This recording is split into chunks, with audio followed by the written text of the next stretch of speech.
तत्र स्वकीयं चेतनत्वं प्रेरयति यद्वा प्रेरणं प्रयच्छति।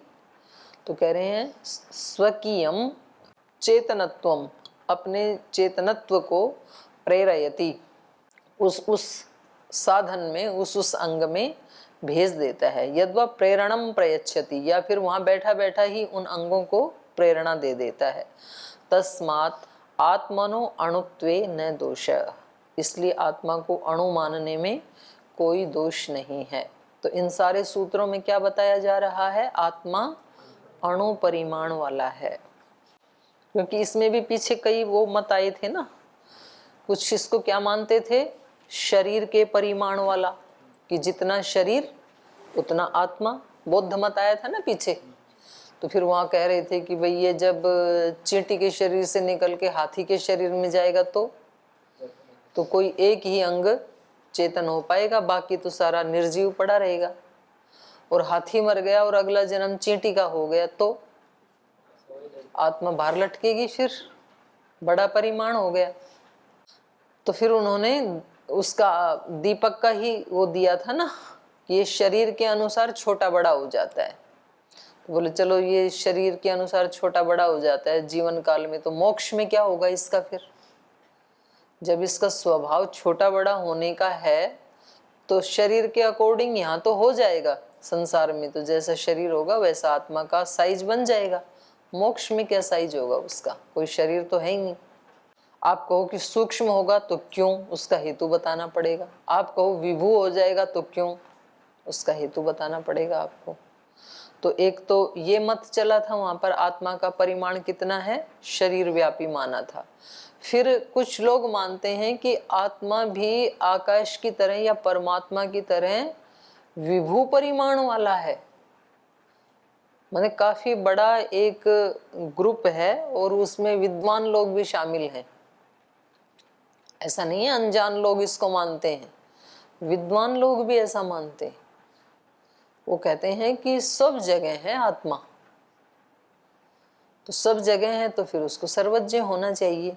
बोले नहीं, उस आत्मा को जहाँ ये इंस्ट्रूमेंट से वो होगा, संयोग होगा, वहाँ वहाँ उसको ज्ञान होगा, बाकी जगह नहीं होगा। तो खैर बहुत सारे उसमें दोष आते हैं उस पक्ष में। तो इसलिए यहाँ पर ये प्रसंग चल रहा है कि इसको अणु परिमाण वाला मानने से कोई दोष नहीं आएगा। आगे कह रहे हैं अवस्थिति वैशेषाद इति चेत न अभ्युपगमात हृदि ही। कह रहे हैं कि वहां जो आप ये उदाहरण दे रहे हैं ना चंदनवत, तो चंदन के पौधे की तो अवस्थिति है, वो तो दिख रहा है एक जगह खड़ा है। आत्मा तो ऐसे भी नहीं दिख रही। अवस्थिति वैशेषात इति, उसकी अवस्थिति है और उसकी विशेषता है ये, तो कम से कम वो दिख रहा है ना। माने एक देश में वो उसकी अवस्थिति तो होती है, पर इस आत्मा की तो अवस्थिति देखी ही नहीं जाती है, ये है भी कि नहीं है। ऐसा यदि कोई कहे तो न, ये कहना उसका उचित नहीं है। अभ्युपगमात हृदि ही, बोले आपकी बात को ही यदि माने कि भाई कहीं अवस्थिति तो होनी चाहिए, तो बोले अवस्थिति तो इसकी मानी गई है, बताई गई है ऋषियों के द्वारा। हृदय ही, वो हृदय में रहता है। जैसे उसका चंदन का वृक्ष किसी एक स्थान में अवस्थित रहता है, वैसे आत्मा हृदय प्रदेश में अवस्थित है। पूर्व पक्षी का है सूत्र कह रहे हैं तथापि विरोधः, यदि आप चंदन की तरह एक देश में रहते हुए सूक्ष्म परिमाण वाला होते हुए और सब अंगों को चेतन के समान कर देता है, ऐसा मानेंगे, तथापि तो भी विरोध एव, तो भी विरोध आएगा। क्यों आएगा? अवस्थिति वैशेष्यात्, अवस्थिति की विशेषता। चंदन के वृक्ष में तो अवस्थिति की विशेषता है। चंदन वृक्षस्तु खलु एक देशे अवस्थितो अस्ति, चंदन का वृक्ष तो किसी एक देश में अवस्थित है, लेकिन अवस्थित है तस्य जड़त्वात् अचलत्वात्, वो तो जड़ है, वो तो चलता नहीं है कहीं, अपने एक जगह तो टिका हुआ है ना। लेकिन आत्मा को तो क्या बताया, गति वाला, आगति वाला, उत्क्रांति वाला। तो ये तो एक जगह टिक के भी रहता नहीं है, तो कैसे देगा, जड़ को चेतनता कैसे देगा जब एक जगह रहता ही नहीं है। तो जड़त्वात् अचलत्वात्, परंतु आत्मा तो चेतनो अस्ति, वो तो जड़ है, उसमें तो गति नहीं है, इसलिए वो एक जगह रहता है और अपने गुणों से सारे वृक्षों को सुवासित कर देता है। लेकिन आत्मा तो क्या है, चेतन है। तो कह रहे हैं दृष्टांत दार्ष्टान्तिकयो भेदो वर्तते। तो ये जो आपने दृष्टांत दिया है और जो दार्ष्टान्त है अर्थात आत्मा, उन दोनों में भेद है। भेदो वर्तते तस्मात् न तस्य एकदेशित्वम इति चेत, तरही ऐसा कोई कहे कि फिर वो एक देशी नहीं हो सकता है, क्योंकि वो तो गतिमान है ना। चंदन का वृक्ष तो एक देशी है, वो तो एक ही जगह रहता है, इधर उधर नहीं जाता है, तो वो तो देता रहेगा। लेकिन आत्मा तो चेतन है, वो जड़ तो है नहीं। ऐसा यदि कोई कहे तो न, ये उसका कहना उचित नहीं है। हृदि ही अभ्युपगमात् न इत्थम कथनम सम्यक तस्य जीवात्मनो हृदि, हृदि माने हृदय प्रदेशे स्थिते अभ्युपगमात् स्वीकारात्, क्योंकि उसको भी हृदय प्रदेश में स्थित स्वीकार किया गया है। हृदि ही एष आत्मा, प्रश्नोपनिषद में कहा यह आत्मा हृदय प्रदेश में स्थित है। सेवा एष आत्मा हृदि, यही छांदोग्योपनिषद में भी बताया। कतमा आत्मा इति योयम विज्ञानमय प्राणेषु हृद अंतर ज्योति पुरुष, ये बृहदारण्यक में बता दिया। और वेदेपि, वेद में भी क्या बताया, बृहस्पतिर्म आत्मा नृम्णा नाम हृदय, वो मेरा आत्मा कैसा है, बृहस्पति ज्ञान स्वरूप है वो, और वो नृम्णाम नाम मनुष्यों के हृदय में है, हृदय हृदय में स्थित है, तो उसकी भी अवस्थिति है। तो ये दोष नहीं आएगा कि भी चंदन का वृक्ष तो अवस्थित है और ये तो चेतन होने से चलता फिरता है, तो ये दोष नहीं आएगा।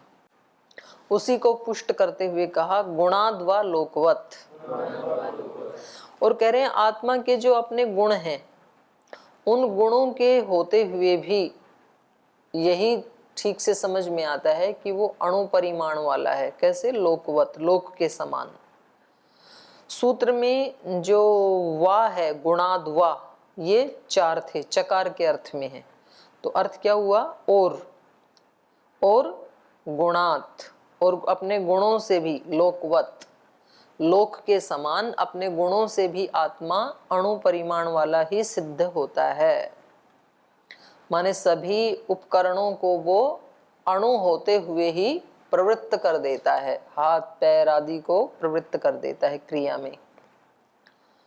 गुणाच्य, गुणाच्य माने गुणादपि, अपने गुणों के कारण भी, उसी को कह रहे हैं स्वकीय ज्ञान आदि गुण गणाद अपि, जो उसके अपने ज्ञान आदि गुणों का समूह है, उसमें गुण हैं, उनसे भी सर्वस्मिन् शरीरे सर्वेषु उपकरणेषु कार्यम विदधाति, हमारे सारे हाथ पैर अंग प्रत्यंग आदि ये किससे गति करते हैं,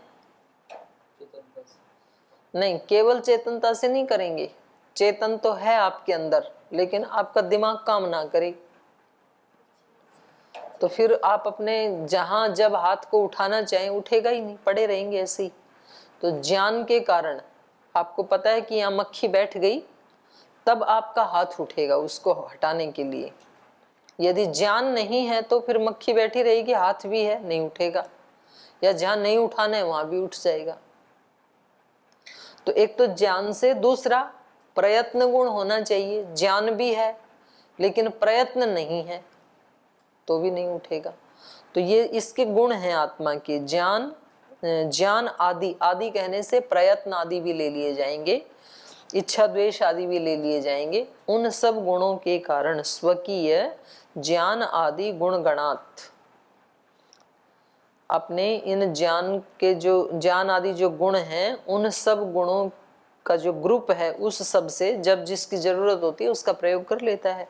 सर्वस्मिन् शरीरे सर्वेषु उपकरणेषु, अब सभी उपकरणों को कार्यम विदधाति, कार्य में लगा करके रखता है ये आत्मा।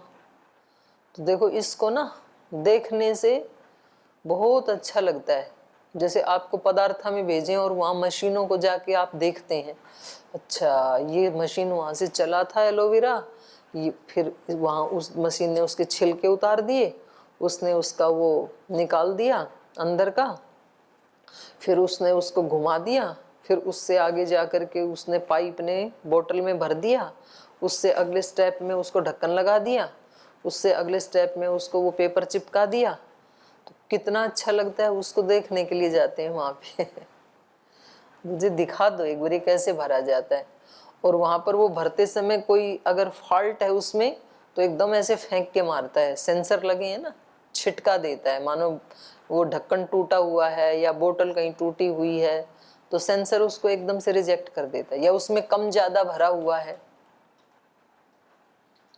तो ऐसे सेंसर हमारे यहाँ भी लगे हैं। जब हम इस शरीर में दूध दही की जगह शराब डालते हैं तो मना करता है सेंसर, बोले ये इसमें डालने का नहीं है, और हम सेंसर को ही हटा देते हैं और उसको डाल देते हैं। जैसे गाड़ियां आती है ना नई महंगी वाली गाड़ी, तो उसमें बैठते यदि बेल्ट ना लगाएं तो सेंसर बोलता है ची ची। तो हम क्या करते हैं, एक वो बिना बेल्ट का इतना सा वो ले आते हैं हुक, वो उसमें लगा देते हैं, बोले बस अब तू शांत रह, मेरे को बेल्ट लगानी नहीं है तो हम मतलब सेंसरों को भी हटा देते हैं, उसको भी धोखा देते हैं। तो हमारे अंदर हैं ऐसे सेंसर, क्या हमें करना है क्या नहीं करना है। आप जैसे ही गलत काम करने जाएंगे अंदर से सेंसर मना कर देगा, नहीं ये नहीं करना, फिर हम उसको अनदेखा कर देते हैं और हम करते हैं मुझे तो करना है, तू बताई जा। और जो करना है उसके लिए भी सेंसर बोलता है। जब यज्ञ में नहीं जाते हैं तो अंदर जब कमरे में बैठे हैं ना, तो अंदर से सेंसर बोलेगा देख तू कर तो गलत ही रहा है, जाना चाहिए तुझे, तू जा नहीं रहा है लेकिन। तो हम कहते हैं तू चुप रहे थोड़ी सी देर, मुझे तो सोना है, आधे घंटे नींद निकाल लूंगा अपनी। तो हम सेंसर को ही एक साइड में कर देते हैं तो नहीं, हम देख सकते हैं कि कैसे कैसे हमारे ये शरीर की मशीनरी काम करती है, ये सारे उपकरणों को कैसे काम में लगा के रखता है।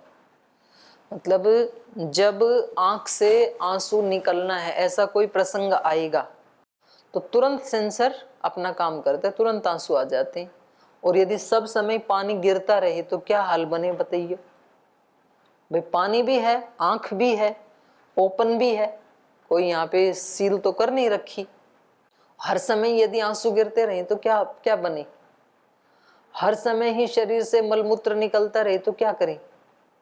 हर समय ही कान से मतलब जो भी छिद्र हैं उनसे निकलता रहे, रोम भी तो हैं, रोम से पसीना ही निकलता है, रक्त भी निकलने लगे तो क्या करें, उसको बंद तो कर नहीं रखा है।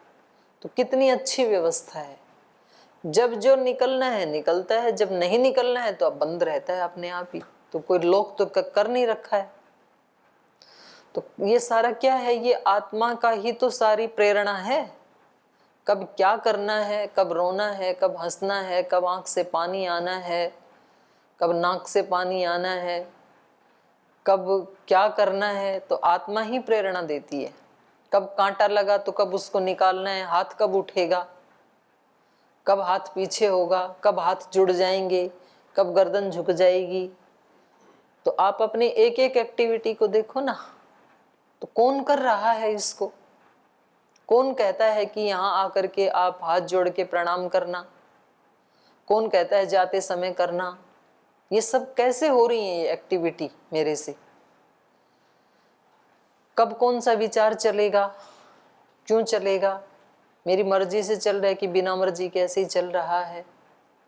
तो अपने ही सिस्टम को देखने से व्यक्ति की इतनी एकाग्रता बनती है कि उसको पता ही नहीं चलता है।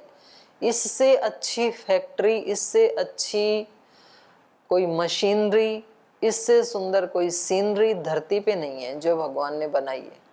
अरे भगवान को भी बनाने में 9 महीने लग गए, सर्वशक्तिमान को भी 1-2 दिन में थोड़े ना बनी है।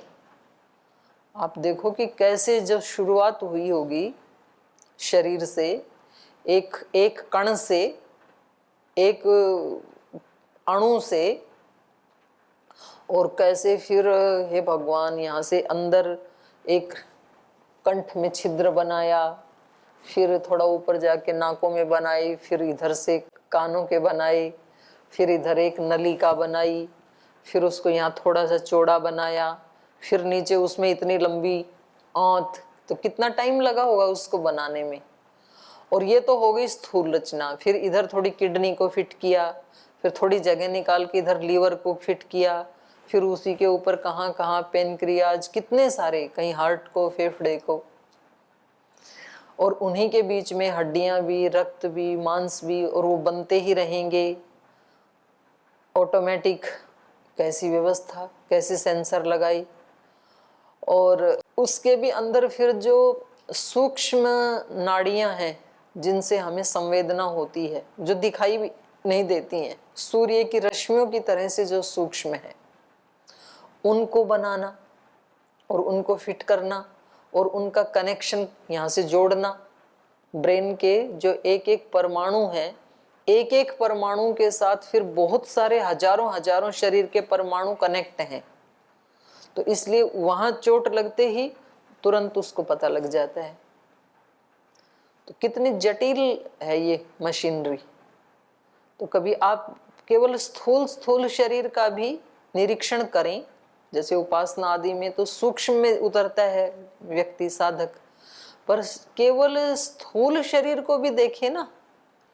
जैसे ये जो ऊपर का गर्दन के ऊपर वाला भाग, इसके स्थूल अंगों को भी आप देखें, ब्रेन कैसे काम कर रहा है, हार्ट कैसे धड़क रहा है, तो भी एकाग्रता बनती है।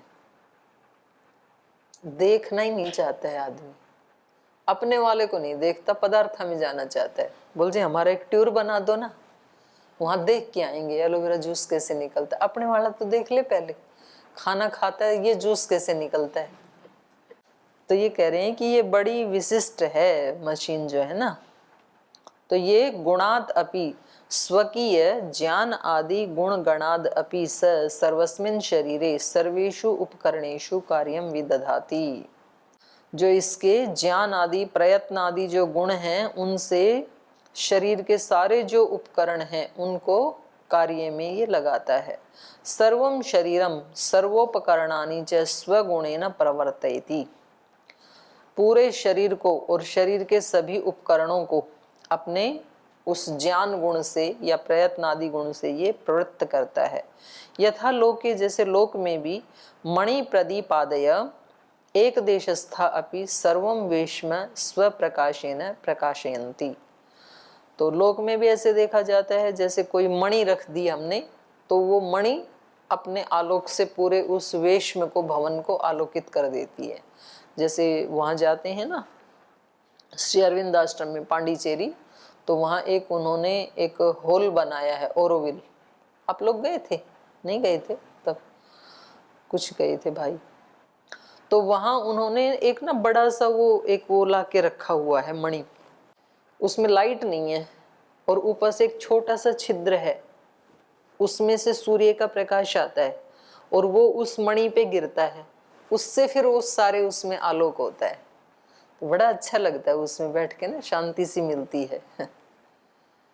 तो जैसे कोई मणि या कोई प्रदीप एक देशस्था, एक देश में स्थित होते हुए भी सर्वम वेश्म सारे उस भवन को स्वप्रकाशेन प्रकाशयन्ति अपने प्रकाश से प्रकाशित कर देते हैं, उसी तरह ये आत्मा सूक्ष्म होता हुआ हृदय प्रदेश में स्थित होता हुआ भी पूरे शरीर को कार्य में लगा देता है। तस्मात् न दोष है, इसलिए आत्मा को अणु मानने में कोई दोष नहीं है।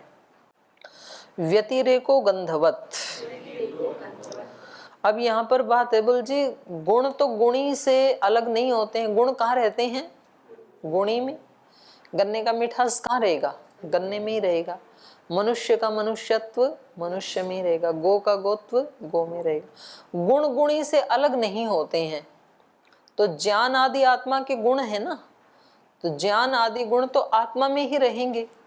तो जहां आत्मा वहीं गुण, तो ये काम कैसे करेंगे पूरे शरीर में? क्योंकि गुण को गुणी से अलग नहीं किया जा सकता है। तो कहा व्यतिरेको नहीं, गुण गुणी में तो रहते हैं पर गुणी से अलग भी हो जाते हैं। कैसे? गंधवत। जैसे पुष्प का गुण है गंध, तो वो कहाँ रहता है? पुष्प में। लेकिन पुष्प से दूर भी तो रहता है ना। थोड़ी दूर जब हम खड़े होते हैं तो उसकी गंध के पराग जब हमारे नासापुट के पास आते हैं तो हमें सुगंध आ जाती है। तो दोनों जगह रहते हैं, गुणी में भी रहते हैं, गुणी को छोड़ के भी रहते हैं। यदि कश्चित कथयेत न गुणिनो व्यतिरिक्तो गुणो अवतिष्ठते, यदि कोई व्यक्ति ये कहे कि गुणिनो व्यतिरिक्तो गुणो न अवतिष्ठते, गुणी से अतिरिक्त नहीं रहते हैं गुण, गुण तो गुणी में ही रहते हैं। तद यथा, जैसे वस्त्रस्य श्वेतो गुणो न वस्त्रात् व्यतिरिच्यते, जैसे कोई श्वेत वस्त्र है तो उसका जो श्वेतता गुण है वो उस वस्त्र को छोड़ता नहीं है, वस्त्र के साथ ही रहता है। न ही आत्मनो गुणों अपि तस्माद आत्मन व्यतिरिच्येत, तो इसी प्रकार से आत्मा के भी जो ज्ञान आदि गुण हैं वो उसको नहीं छोड़ पाएंगे। इत्यत्र विषये सूत्रकारो निरूपयति, तो ऐसा यदि कोई कहे तो इस विषय में सूत्रकार कहते हैं यत भवति ही व्यतिरेक आत्मगुणस्य ज्ञानस्य चेतनत्वस्य वा गंधवत। कह रहे ये ठीक है, गुण गुणी में रहते हैं, लेकिन भवति ही व्यतिरेक, व्यतिरेक भी हो जाता है आत्मगुणस्य, आत्मा के जो गुण हैं, ज्ञानस्य चेतनस्य वा, आत्मा का जो ज्ञान या चेतनत्व आदि गुण है उनका व्यतिरेक भी हो जाता है गंधवत, गंध के समान। यथा ही गंधवतो द्रव्यात् पुष्पादिकात् एक देशस्थात् तस्य गंध गुणो व्यतिरिच्यते ततो देशात् दूरम प्रवर्तते, जैसे गंध आदि जो हैं वो गंधवत द्रव्यात्, गंध वाला द्रव्य अर्थात पुष्प आदि, पुष्पादिकात्, पुष्प आदियों से एक देशस्थात्, जो एक देश में स्थित हैं पुष्प आदि द्रव्य, उनसे तस्य गंध गुण, उस द्रव्य का जो गंध गुण है वो व्यतिरिच्यते, अलग भी हो जाता है उससे। ततो देशात दूरम प्रवर्तते, माने वो एक जगह जहाँ वो पुष्प था उस देश से दूर भी चले जाते हैं गंध आदि। तथैव आत्मगुणोपि हृदय स्थानात् अन्यत्र प्रवर्तते, वैसे ही आत्मा के जो ज्ञान आदि गुण हैं वो हृदय में स्थित आत्मा में तो रहता ही है ज्ञान, लेकिन वो बुद्धि आदि जो उपकरण है उसमें भी चला जाता है। तथा च दर्शयति, और कह रहे हैं यही शास्त्र भी दर्शाता है, शास्त्र भी यही बता रहा है। अर्थात सूक्ष्म होता हुआ भी जो ज्ञान गुण है वो शरीर में सर्वत्र रहता है। तथा च शास्त्रम दर्शयति, शास्त्र भी वैसा ही दर्शाता है। आलोमभ्य आनखेभ्य हृदय स्थानात् आत्मा लोमांत नख नखाग्र पर्यंतम प्रवर्तते चैतन्येन गुणेन, आत्मा का जो चैतन्य गुण है वो कहाँ तक रहता है? आलोमभ्य आनखेभ्य, लोम पर्यंत, तो पूरे शरीर में भी लोम होते हैं, लोम या रोम एक ही बात है, ल और रे का अभेद होता है।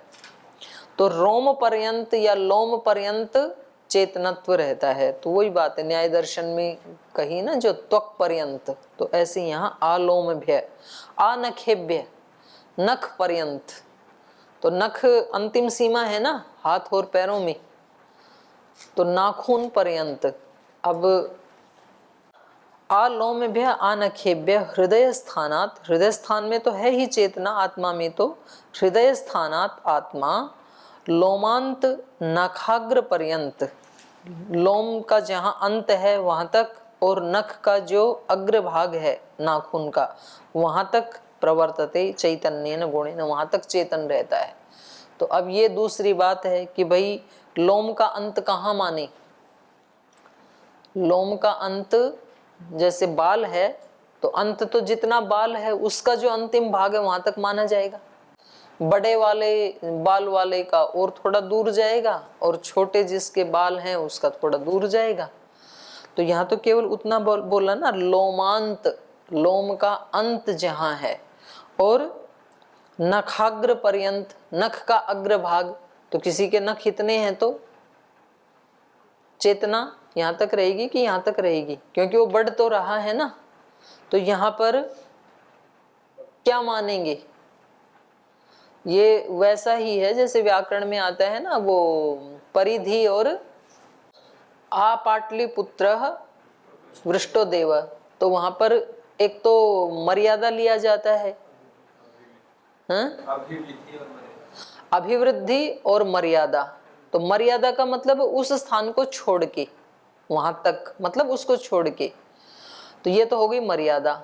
और अभिवृद्धि मतलब, अभिविधि मतलब उसको लेकर के, जैसे कहीं हरिद्वार तक बरसा, अभिविधि नहीं, तेन सहित अभिविधि, तेन बिना मर्यादा। उस स्थान को छोड़ करके तो मर्यादा होती है और उसके सहित अभिविधि होती है।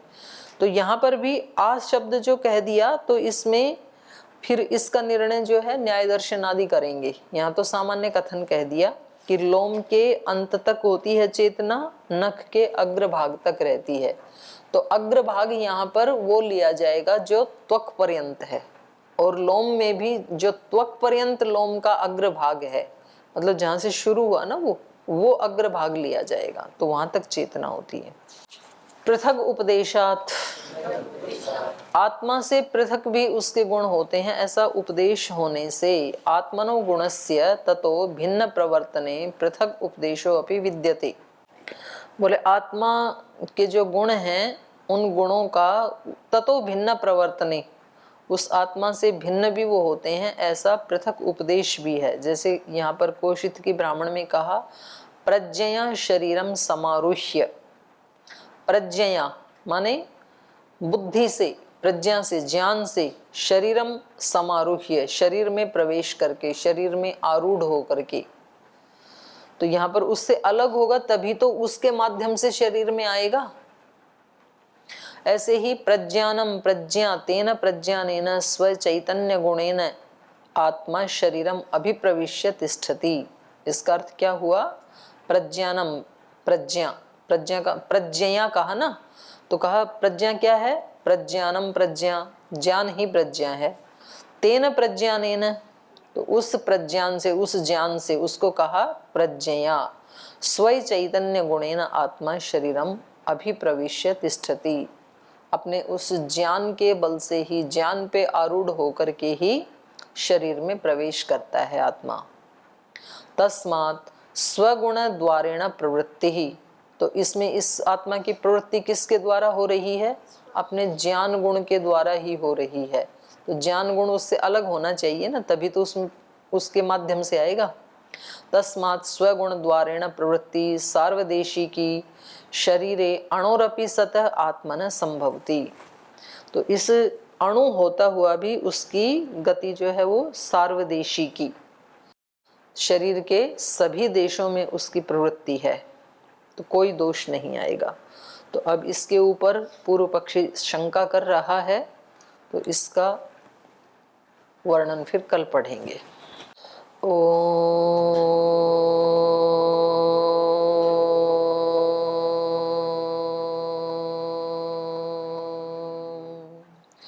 शांति शांति शांति। श्री गुरुभ्यो नमः।